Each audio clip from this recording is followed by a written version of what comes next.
right, Cowboys. I'd like to introduce this very special episode of the Sundials podcast, Cowboy-themed episode. We've got, and we'll explain why shortly. I've got my good friends and cool rock and roll band with me, Maisie. That's a terrible intro, but it'll do. Hell yes. How are you doing today? Yeehaw! Yeah, good. Yes, hell yes. We're good. I'm caffeine crashing again. This always happens when we start. I just had one. Emil made I should have. Yeah, Emil just made a great one. But I Yeah, just had a it tea. was really good. Nah, it's no good. But yes, here we are, back doing an episode again. And I've got my friends here, and they've got a lot of things coming up and a lot of things on right now. And I thought it'd be a great time to get them on and discuss some stuff. I guess, for example, your new song just dropped like a few days ago, right? Yes. Very cool. That's my, not to be, what's the word, divisive or anything like that, but that is my favorite Maisie track for sure. Yo, that's cool. Thank you. No Is that sweat. because you can sing and dance to it? Oh, it's Yeah. groovy. It's absolutely groovy. Those harmonies are immaculate as well. You know? Yeah. Yes. Yeah, well, we definitely with that, so with Overflow that came out,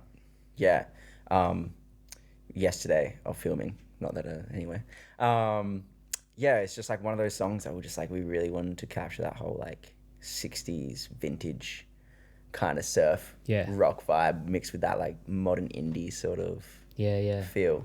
Like just two very cool genres that are just fun. Yeah, I feel like listening to it, I didn't hear it as, like, it didn't feel like it was like, oh, this is pretty good for an X song or a Y song or like a vintage song. It just sounds like a dope song, you know? Like, it's just a good song. So Yeah, thank you. I think it's all good. Just check it out. Overflow, check it out. Yeah, and congrats on your single. Oh, thank you very Sounded much. great. Congrats on your Very single. groovy. Let's do a big handshake. Official. We are now a business. Hell yes, yeah, truly. But yeah, so Maisie, what's the history of that? A abridged history of Maisie, yeah. Well, yeah, we'll keep it brief. Maisie's been like around for like 5 years now. But it's just started as like a project for me when I started getting into like kind of psych rock. Cool. I've always been in it, but this is when I went like real deep into the explorations, and we've been through like as a group very much like a few generations of members. So Yeah. Mads and Ed are actually the two We're two newbies. newest. Yeah, Yeah. loving it. New on the block. But even with like the last couple members that left, like Liam and Otto, like they're still a part of the family. Like those guys are like still so tight with us. Like with the Hot Juice music video, because Liam and Otto recorded and wrote with that one. They were in the music video. Cool, yeah. And Liam's been doing a couple cameo gigs. Like we played at the Gov with Earthless the other week, which was so freaking cool. Yeah, man. And they're super lovely. Yeah. And Liam came on as a third guitarist for that one. Dope. Because that was more of we went from more like a more, what would you say? Like jammy, ambient, Yeah. heavier Like, sort of vibe. just really, we still had the energy, but we dialed back the energy a bit because the whole Yeah. vibe of it was more just I think the energy was just channeled in a different channeled way. in a different way. Yeah. Yeah, there's like Right a way on. to put it. So, Reading the room, really. Reading for the that room, one. Like, yeah. playing to the audience and what the vibe is of the event. It is funny. I think being able to do that is cool as hell. Like being able to like kind of change your dynamic up, but still be the band. Yeah. You know? Yeah. Still definitely true to the Yeah. vibe of the band, just like approaching a different demographic. Yeah, I think recently, I guess Boz just shared the photos of it, but the Sundials did like a 4-piece show called the Moon Digits. Yeah, And I saw thought it that. was terrible when we were playing it, but it actually seemed to be all right. That was all right. But I think that was just like, we went for a different vibe. I guess because we were down some members, we just did like a kind of a fuck around like blues rock show. And it's good fun. But I don't know, like that's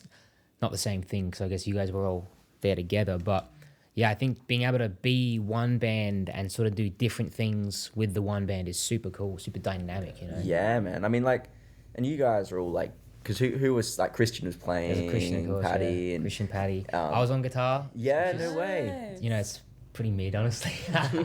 Dude, once you get that taste for dropping the guitar and Yeah, running dude. around, it's hard to pick it back up. hard to yeah. pick it back up. But no, you guys are all so talented that I couldn't imagine it would Oh, have thank sounded you great. very much. Yeah. But yeah, it was cool. It was good fun. But yeah, so that's a bit of the history. You had members changing and stuff like that, rotating out. Now you've got a lineup that you are pretty happy with, right? Like Yeah, definitely. Like Mads is one of my best mates. Cool. And so we hang out all the time, and most of the time it's always me just We should do this in the band. We should do this. What do you think of this? No, I'm like that as well. Yeah, and No, so it's great though. it's nice to have someone who will listen. Yeah, and who like is just as like passionate with the creation of the things, like everything, not just say the music which is wicked. And then like, I mean, me and Ed didn't know each other super well. Well, yeah, I only know you through Mads, really. Yeah, so So we're in a band. And we're in the band. and I, obviously seen Ed with Wingfield, this is half of Wingfield right here. We're actually half a Wingfield. Yeah, Oh, crazy.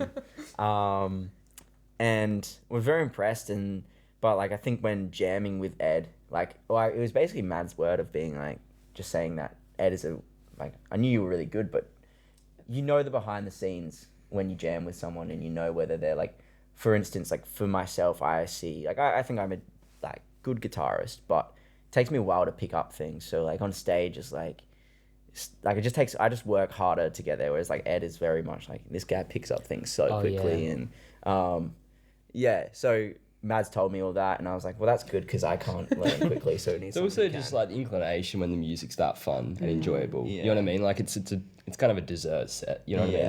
Like there's no down point. It's always a good time. It's always enjoyable. That's mad.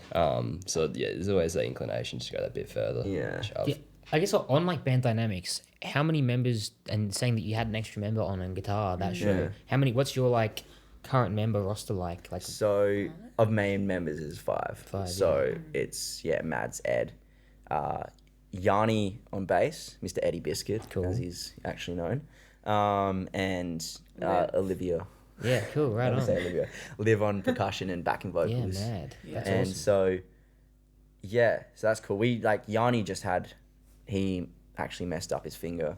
Yeah, I think I was there at that. Was he still messed up at that Violet Harlan show? I was there at that one. Yeah. But he's on the recovery. Yeah, he's on the mend. He's actually coming back. So we've had Jake from Pods who filling in on bass for him while he's been out. Yeah. And so Jake's last gig with us will be the one coming up. Cool. Is that what do you want to discuss first, guys? You got lots of cool stuff happening. Let's discuss that next gig. Why we're dressed up as cowboys. Yeah, why we as cowboys. This is why we don't discuss like this. Get down to the bottom of it. So our next gig, which will probably be Ed's last gig playing. Not Ed's. Jeez. Jake's last gig Sorry, we playing haven't bass. done this yet. Oh no! I pick things up fast. We're actually rolling with no guitarists from now on. Yeah, just cool. bass, drums, and vocals. Sweet. Jake's last gig with us will be April 15. Yeah, the Western Disco. Hell yes. Yeah. Cowboy time, dude. So it's kind of space cowboy vibes. So, cowboy hats, glittery shit, nice and shiny. Just, stuff you want to look good, feel good. Hell yes. Dance. It's a dancey, groovy gig that we've put together, and the band's on it. Very cool, and it's quite a diverse lineup as well. So we've got a bunch of different bands playing that are all very, like, I call them groove masters, like very dancey, very much about a good time, and just super inclusive. So it'll just be a cool gig, and we've got Velvet Trip coming from Byron cool. Bay. Yeah. They're pretty That's cool. I guess that's something to discuss. Is like this is a little festival that you guys are running, right? So it'd be cool to know about sort of.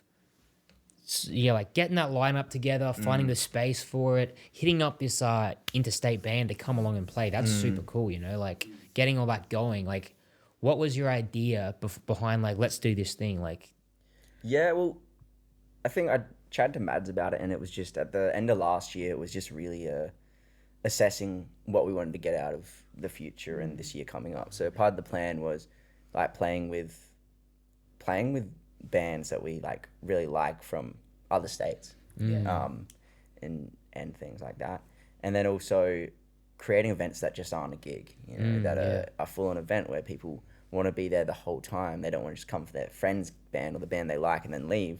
They want to come because the vibe's right, the experience. Like you want people looking forward to their Saturday night rather than, when people go out, they'll get dressed up, they'll have a few prees with their friends, they'll go out to a club or a bar or something like that, dance to a DJ. Like we want the experience of people come to see our live show, whether it's, or other bands' live show that we like, and they get up, like get dressed up, they maybe have some prees or whatever they want to do, and they've got somewhere to go that's like they know it's going to be a good time, safe environment. And also just like immersing yourself in that like community too, you know, like as much as we love playing, we want to also be there and experience like other bands and communicate and like get to know the people that are coming to watch. You know, at the end of the day, we just want to share our music and we want people to receive it. Yeah, right on. So what's the go with the dress up then? Is there, you guys just do a prize or something like that? What's that? What do you mean? I don't know, like some kind of cool prize for everyone. Yeah. The best. We're gonna have to, Best cowboy hat or something like maybe that. best cowboy, cowgirl, cow person. Hell yes, yeah, cow people. Cow people. Right on. Cow, if you The best cow. Yes. Yeah, cool. I think I'm super keen for it. Keen to party, keen to disco, keen to vibe. Yeah, you guys, it's a cool lineup. I think I hadn't actually heard of Velvet Trip before. I guess seeing them on the poster, I checked them out and they're actually really cool. Yeah. So I'm keen to. Yeah, well they supported Parcels Parcels last year on their Australian tour. Oh, cool. They released a new track called Moving On, and this is like part of their tour for that. Oh, cool. So they actually were gonna like go on tour, and I went and saw the Parcels show where they played in Melbourne, and I was like, oh my god, like this band's sick. And I like hearing their stuff on Spotify was a little bit different to the live show that I saw because the stuff that they had released was quite like a little bit older, like maybe like 2020, 2019. And then seeing the like evolution of that was incredible. Like they had full harmonies going, they had like an amazing setup, amazing lineup, and I was like it'd be sick to play with these guys. Like they're awesome. Yeah. And they actually weren't gonna come to Adelaide, and so we reached out to them. We were like, please do. Like that's awesome. Yeah, I was gonna say they were on a tour, but they were dodging Adelaide before. That's we're like, nah, like you gotta come. That happens a lot, unfortunately, doesn't it? Adelade's just like you just jump over it. Yeah, it's pretty typical. And like coming from New South Wales is like it's just like expensive. Flights these days are so expensive. Yeah, dude. I saw Drug Dealer recently, and I'm surprised they came to Adelaide. It's like one of my favorite bands right now. They're from like America or whatever. They they just like flew across. They played a show in like Brisbane, I think. Then they went to like Perth. Then they're in Adelaide, and like they were just like doing it hell kind of weird, zigzagging across Australia. But like you can't drive across Australia. Maybe with the East Coast you can do a little bit of that, but like for the most part you kind of have to fly. There's no way. Imagine driving from Sydney to Perth. You know. Yeah. That would suck. Yeah. Especially because it's so spread out. Like our country is so big. Like there's so much surface area. I want to do a New Zealand tour. Honestly. Yeah, that would be so cool. I don't know what the deal is with like, because I mean like one of the reasons you can't tour to Australia is that like those middle towns in between the way, like between the big cities, they can be quite small and you're not going to get a huge turnout. But in America, like every small town is like Adelaide. Yeah, Adelaide size. Yeah, and it's not far to get to as well. You know, it's like a train ride or like a quick car drive. Well. Like same with Europe. Yeah, that in Europe I think would be super cool. Europe would be a dream, honestly. Yeah. Honestly. But so I don't know what NZ would be like, but I'd like to do an NZ tour. Like I don't know if it's like 2 stops along the way or 3 stops or whatever, but like it'd be cool, you know. Yeah. It's pretty similar to Australia. It's pretty close by. Play a gig in like Hobbiton or something. Yeah, straight up, dude. It'd be mad. Some of those Hobbit holes would be so fun. Oh, we got some sneaky snacks. We got our craft service table. Amazing. Thank you so much. Thanks, guys. Primo. Wow. But yeah, also the Oh my god, this is like a dream. Yeah, we doing Thanks, a guys. counter again. What the hell? Looks amazing. Glad. Thank you. Shout out the dainty morsels. yeah. Do you guys want to pop your head into this one? Is there people on the other side of that? Just Patty? Just Patty back there. Just Patty. No one wants to watch the Maisie episode. It's fine. I think with the snacks, it's always like, I love the snacks, but like, I'm just gonna start chewing strawberries like hell close to the microphone. Yeah. I was having a sip before, and I always know I swallowed quite loudly, and I was like, oh, this ain't in the mic. But look, we can have some snacks. We just gotta move this big pot out of the way. I guess just get your arms around it. Yeah, so that's cool. And the other bands in the lineup, because we haven't said them yet. We've got Ebony Emily opening up the set. That's Be gnarly. predominantly like female non-men lineup, which is sick, and her stuff's super groovy. Yeah, cool. she recently released a track. Yeah, a little scary. A little scary. Which is really very cool. Very cool. And then we've got Sponge closing it out. Yeah, so Sponge. So great. cool. Yeah, you probably are best at explaining what Sponge are like. Well, yeah, Sponge are kind of like Y2K dance, like house music, Yeah. but live. Yeah, it's like live house Yeah, dance. That's so it's so like good, imagine yeah. like a house DJ, but you're seeing that live with real Yeah. instruments. Super Like, It's It's crazy, really yeah. good. Awesome. They're some of the tightest musos Yeah. getting around. Like they're so great good. musos, great people, Yeah. and like same with Ebony Emily as well. Like everyone there is like so lovely and so good at what they do. Yeah. And yeah, they're And then really that band cool. Maisie, I guess, was playing. Yeah, Yeah. they're playing too. Oh yeah, that's don't, alright. don't know how those guys got on the line. Yeah, nah.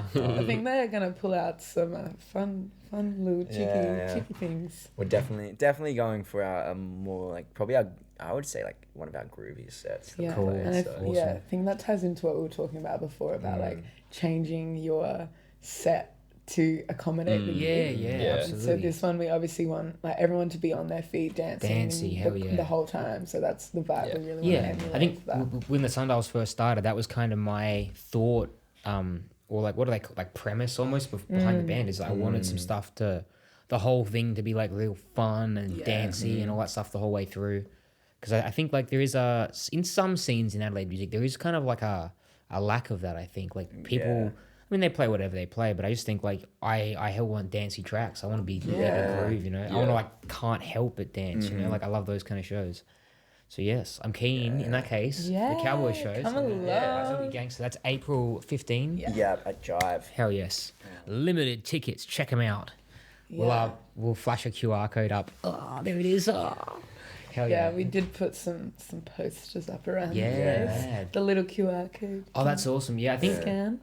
for the Sundials, like I think I learned a lot with the one, the song that just came out and like the release and promotion for all that stuff. And I think next time I'm hell keen to get more just silly posters and do interesting things. Yeah. But we got these my little star cowboy patch thing here. Yeah. And like I love stuff like that. I love It's that's unique just, and different. Yeah, It's- yeah. Yeah, it's cool. and I think using QR codes and all that stuff. Making games, maybe that'd be fun. that would be that's, cool. That's another thing to work on soon. Yeah, like video games or board games. No, video games. Oh, board game would be alright. fun. Yeah, The whole board game could be Maisie the Stop. board Yeah, game. Maybe gangster. Hey, you know, like those games like Werewolf Avalon, but like character based. No, I don't like know. Cluedo, but like Oh, that's. I Oh, don't know. that would be quite funny. Monopoly. Yeah. It's just, Monopoly. yeah. Monopoly's a weird one because it always just ends in like people hating each other. capitalist Maisie or something. I don't know. Oh, I no, never no. I don't know. I never have enough friends to play Monopoly in the first place. No, that's it, man. I get you that. have the band. That's enough people. Yeah, just lock Yeah, I don't need the lock band everyone to in hate for me. a Like, they already hate person. me enough. Like, You You're don't. gonna end up destroying the band. By Yeah. just playing a game of Monopoly. Yeah, we just got these. it'll new probably be kids in too. because I lose and I get mad at everyone. Oh fuck this. You're No. all at the band. I get I'm not like that. that. I promise. It's just cute. So anyway, you've put your single out. It's very cool. Check it out. You've got this cool big show coming up, which is going to be gangster. But there's some other stuff happening too, isn't there? Well. Some things The plot around. Should we thickens. discuss that as well? Yeah. So Yes. we've got a little tour happening. We call it. Tour. Can we say what it is? It's called the Free Your Mind tour. Free Your Mind And tour. So it's our first little trip to Melbourne, which we're playing the 12th and 13th of May In Melbourne. Awesome, yeah. The 12th is the late night show at the Tote, which is at 1:30 in the morning or 1 in the morning, which is actually would technically be on the 13th of May. So technically we're playing two shows on 13th. Wow, I that's guess you could say crazy. that. Yeah. And then the 13th is at the Cactus Room with Astro Elevator, Fair Trade Narcotics and Dandicat. And What days are those? Like what? Because what's the third? so 13th is a Saturday. Cool, So it's okay. gonna be like the late night show will be a Friday, technically Saturday Yeah, morning. that's awesome. That's like a crazy thing to do, I think. Yeah. Yeah, Yeah, I going think it's hard. fun and like Yeah. I feel as a demographic in Melbourne, you know, everyone's still out and about Yeah, at that you time. can party and you party. Yeah. And the and Toad's so- just such an iconic Yeah. spot. Yeah, it's in a good location Everyone wants to play too. the Toad. Yeah, Yeah, and it's gonna be like a lot of people. Like people go to the Tote late at night, and that aren't necessarily. They just want to check out. They might just want to check out the music. It's Yeah, got to be yeah. people who will probably have never heard of us. So, you know, from there it's just Most Yeah. probably would never have heard of us. yeah, definitely. That would be at the Tote, I would say. So it'd be just like fun to basically use our music and our what would you say, our swagger to convince them to Yeah, to yeah. like us. Swagger. You know. No, that's Emma running around with the wireless mic Yeah. trying to get people. hell yeah, dude. I promise I'll take my shirt off if we get 15 people inside. Hell yeah. Yeah, look, that's all cool. How are you doing, Patty, by the way? You're moving around back there. How time are we at? 20 minutes. All right, good. Wow. Just checking everybody. We always got to check the time. So we're not, because I have a We bad can habit. chat for days. Yeah, just running this for like 50 minutes. Yeah. But yeah, no. So I don't know, man. I think like I'm all about grassroots and doing things like super on the ground level. I think like even looking for like podcasts or like radio shows over there, you know, you might be able to line something up. Be able to jump on, say hello, and then, you know, even before or after your show. I think there's like, even if the show goes okay or whatever, I'm sure it's gonna be because it's in one of the best Melbourne venues from what I've heard.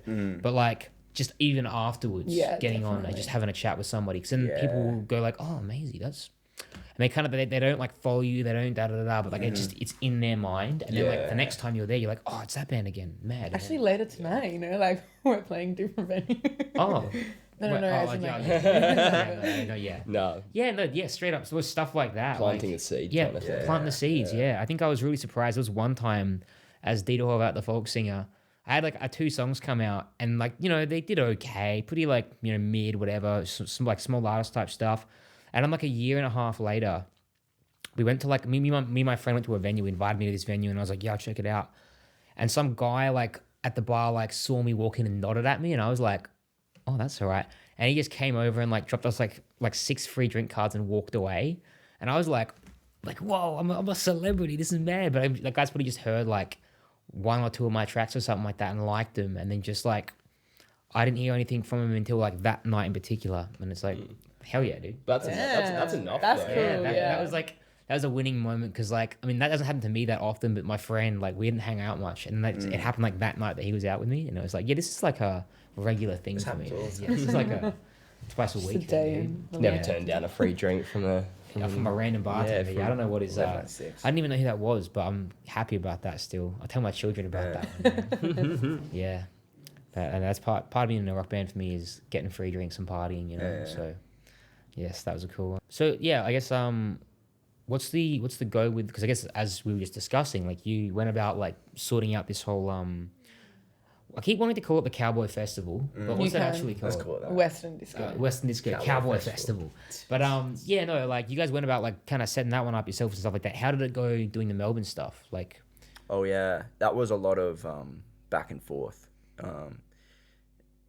It's very interesting, a new city that you creating new connections, but also a new city that you don't like live in. yeah, You know, I remember setting up in Adelaide. It was kind of like you found it all out, but like you lived in Adelaide, so it was fine. Going to like gigs you and all that knew a stuff, couple yeah. people and whatnot, and you could go to gigs. Whereas in Melbourne, you go to gigs and it's pretty like can be pretty overwhelming if you're not in a mood to like just go up to randoms and chat to them. absolutely, yeah. But yeah, so it's just a lot of back and forth and kind of trying to prove that you're kind of a little bit serious, Yeah, because yeah. you know bands don't want to book people they don't know, and from other states who don't have a following. you know? Absolutely. So part of that's been trying to open up just more connections and more, like try to create more fans. How did you guys go about finding the acts to play with you guys? Like, Oh, do you just kind of like shoot in the dark, or like this band looks okay, or did you? So I think we just shot our shot, honestly. Cool. Like we found bands that we wanted to play with and then just approach them like you don't know till you ask kind of thing. And I think you had played with Astro Elevator. yeah, so a band I used to play bass with Mellow Yellow. Yeah, Mellow Yellow. Shout out Mellow Yellow. Shout out Mellow Yellow. Hey boys.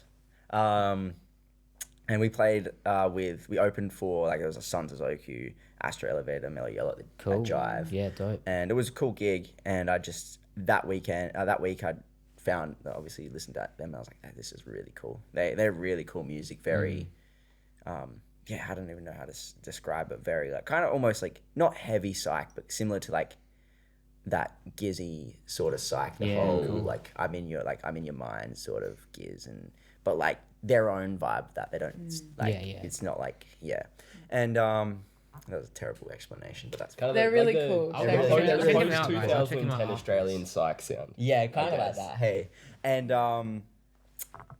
and so I saw them and chatted to them, and they're like, "Yeah, we'd be keen to play with Yeah, you mad. guys." And so we'd set up a few shows that just kind of we had to pull the pin, like when Yanni hurt, busted like his hand. messed up his Yeah. hand and other things, and then the other bands we just found like Shot in the Yeah. Dark, listened to the music, was like, this is cool, messaged them, and they're like, yeah, like we Yeah. like your music too, let's Yeah. Yeah, I've always wondered about that, like finding, because obviously the Melbourne bands you'll just hear about Yeah. are probably the ones that have like, I don't know, 15 to 30,000 followers or whatever. Yeah. So it's kind of hard to find like the up and comers or the small ones, you know, yeah. And I think, yeah, especially with Fair Trade Narcotics, like they had just released a new single too, and I had been like following them, like I knew a bit of who they were, because I like came across their music one day. I was like, oh, this is cool. Yeah. And then I was like, well, we'll just ask because you never know. Yeah, that's until mad. you do, and they were keen on it as well. And I'm trying now to find like new contemporary artists that I like, because anything that I find is like 1970 folk singer, and it's like, oh, I love this guy. Where is he from? And it's like he died in England in like 1980, and it's like, damn, dude. Yeah. Well, we can't play with you. Damn. Yeah, I guess not. Yeah, not on the lineup. But no. So that's kind of sad for me. But that should be really cool. I think. Like I think just playing especially like Tote and stuff like that. That's like that's like a venue that I've heard of, and I've been to Melbourne like twice. You know. Yeah. So that should be really cool. And then well. In that case, so you got the cool show coming up, you got your single that just came out, you've got this cool tour that you guys are going to go on. What, I guess, as we begin to wrap this episode up before we run for like 50 minutes, what are you excited for? Because that's like in the next, like, say 2 months or so. Yeah. What are you excited for? Do you have anything that you have goals for, like say the end of the year, up until the end of the year, like? Like real broad strokes, nothing like. Yeah, look, we've been really discussing that. I think within the next year, we're keen to look at putting our songs together in the form of an album. Cool, It's yeah.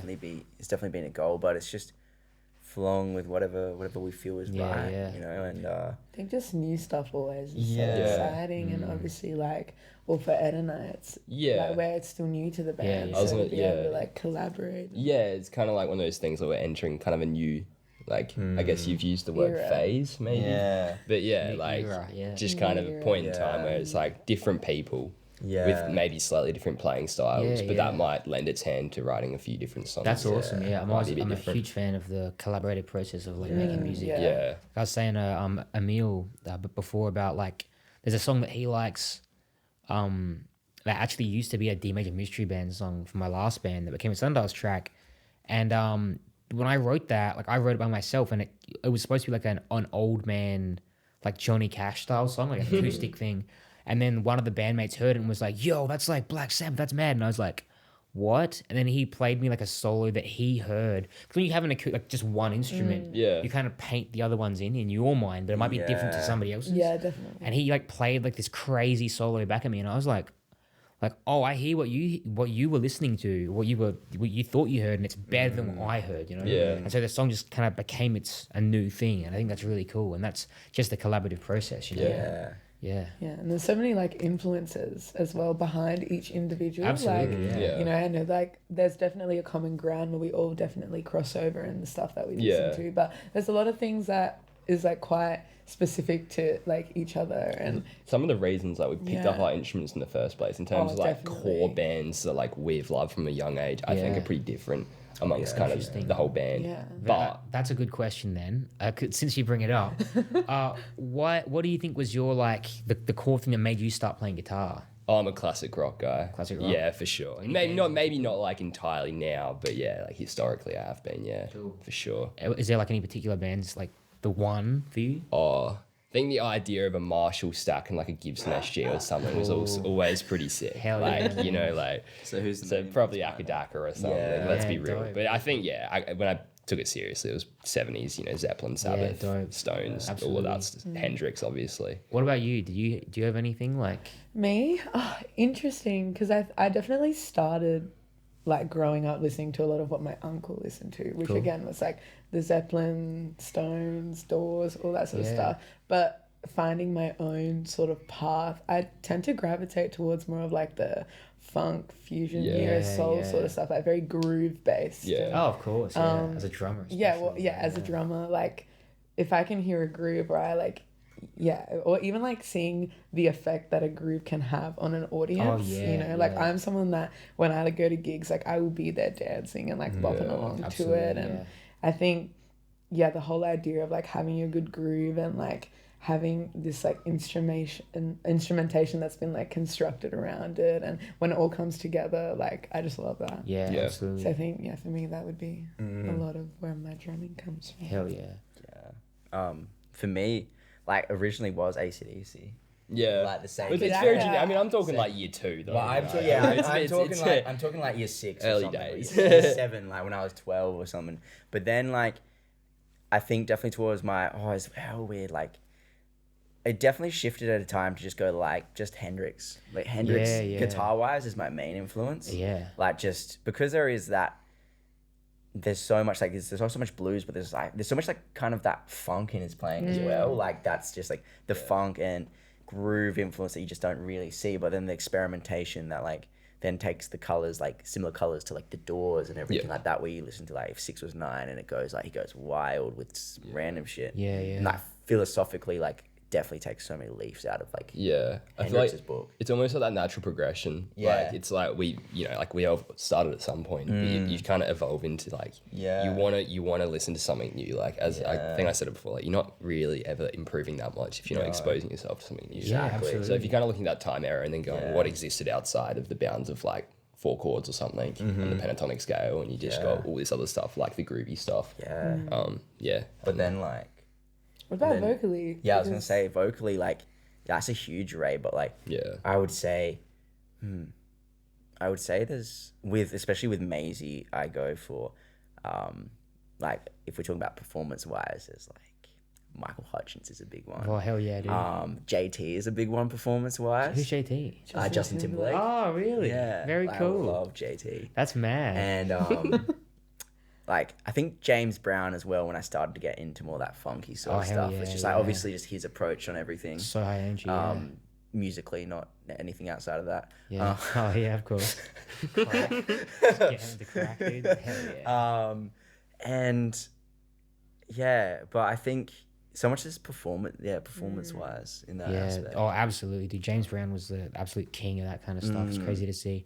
I guess for me, it was I really like Nirvana, man. Like Nirvana and how they did the acoustic stuff too. I loved that. That's incredible. And then I just got hell into like fucked up folk singers and shit. That was my thing for ages. Damn. And then eventually I came around to like the Rolling Stones and James Brown in particular. Like those two, man. I love those guys. Yeah. But I'm hearing where are you with Beatles versus Stones? Are you like I guess I think the Beatles are better, but I think the Stones are like a great or the greatest rock band or something. Like I think the Rolling Stones in like 1972, like that window of time where they're putting out that kind of music, I guess Mick Taylor era. That is to me just top rock and roll. Well, The Beatles kind of transcended that.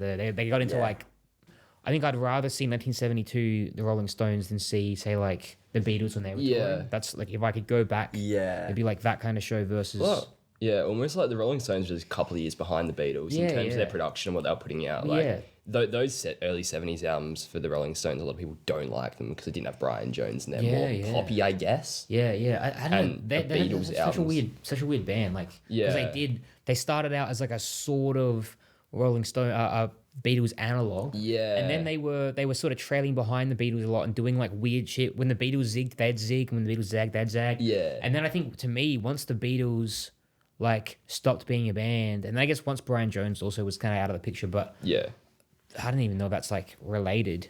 But then I think like that's when they really found their footing, when I think they weren't being directly compared, because it was like the Beatles and what's that band called? The Beach Boys. They were in like talking about them today. And they're incredible. So that was like good. an arms race happening there, and then the Rolling Stones were like trailing behind those two. And then once I guess that kind of stopped, and they suddenly were just like the Rolling Stones were just coasting in space, and they were like, well, let's just do our own thing, I guess. They got like real like weird rock and roll, just drug rock and roll. You know, it was like I don't know, like I guess all of them ended up getting on like I guess heroin or just heaps of cocaine. I feel like they were almost probably the first kind of public like sex, drugs, and rock and roll kind of band. Yeah, absolutely. Because I feel like a lot of those people from the later 60s were on a lot of drugs, but like maybe it was just kind of more of a thing. Well, they just died from them, I guess, too, like those guys. But then like the Rolling Stones just didn't somehow. And I guess Keith. Yeah, absolutely. It's like a giant cockroach. Anyway, we'll leave it at that. I'm hearing all sorts of houses and noises in this house, houses in this noise. So I think we got more strangers turning up for this little podcast party. So we're going to go see what's going on over there. But you audience, we'll leave you guys to it. We'll leave you where you are. We're going to go this way and check it out. Y'all should check out Cowboy Fest on April 15th. Disco. Yes, it's going to be very cool. Yeah. I'll be there partying. Is there anything else you guys want to shout out before we close off? Cheers for having us. Yeah, it was my pleasure, absolutely. Yeah. Yes. Stay tuned on the socials, I'd say. Yes. Cool stuff happening. Very cool. And free your mind. Free your mind, hell yeah. Oh, that's the thing. Right before we go, they have a song called Free Your Mind, and then we have a song called Free Your Mind, but they're different songs. So we're not putting ours out for a while, but like we'll have to do a battle at some point and see who wins. Yeah. Who wins the free your mind? Whose mind is the most free, dude? Or maybe a collab. Oh, yes. All right. Battle of the bands. Yeah, we will battle the bands. We'll do a big fight. We were an actual battle of the bands. Yeah. Anyway, you've been lovely. You've been lovely. Patty, you've also been lovely behind us. Excellent. Thank you very much, guys. Thank you.